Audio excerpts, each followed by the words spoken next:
Tak. Igor Ulicki, Unilight Project.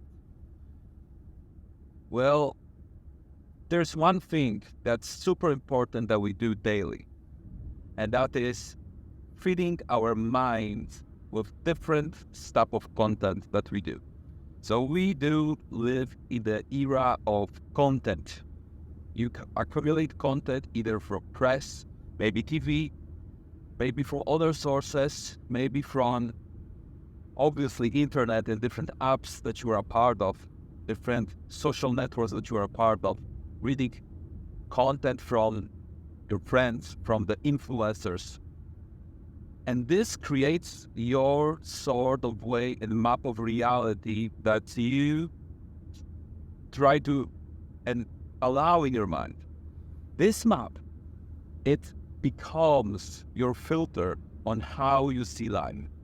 So everything you do, your actions or lack of actions, are often because of the content that you see. So maybe you see these rich people on one of the social networks and you think, hey, I want to be like them, but then you think, I cannot be like them, right?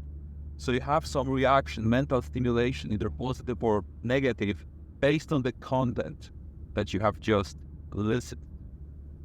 Why is this important to be aware with what you feed your mind? It's because these filters tend to stack up, and with time, you are so fed up with all of this agenda, all of this content that people share, different thoughts, perspective, that you no longer are really sure what's truth, and you just continue to accumulate, assimilate more and more of the content. And in the end, it doesn't bring you any good. So I'm sure you watched some motivational videos, right? Maybe packed yourself up, maybe, and you felt good for a moment, but then it just went back because you had just another piece of content, another piece of content.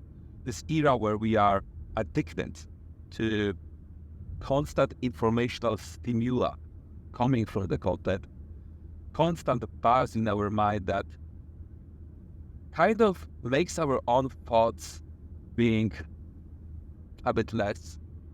We just hear ourselves a bit less. We no longer go to this quiet place of serenity or meditation. Not necessarily with meditation actions, but just meditation as a way of life. And all of that leads to a situation where we constantly fed with this content are lost.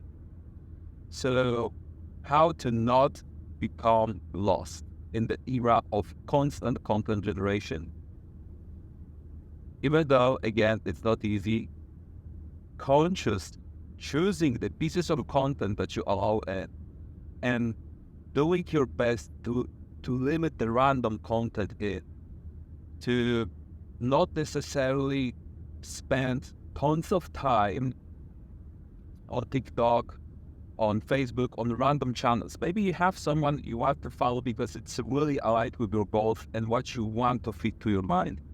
That might be okay, but what's actually important to feed our mind is our actions and our own thoughts. So if we have our own convictions, which are positive, which are constructive, and then we also follow up with action to prove ourselves that we actually change, that we actually believe with what we think. This, instead of watching yet another video that's maybe even aligned with your way of thought for 2 hours, you just choose to think what you want to do, plan it out, put some action for 1 hour, and the growth that you take from this part of approach will be much, much fruitful, higher than constant path and content that you live in. Be aware what you feed your mind and decide on your own what you would like to put there. Have a great day, and again, stay positive. Bye.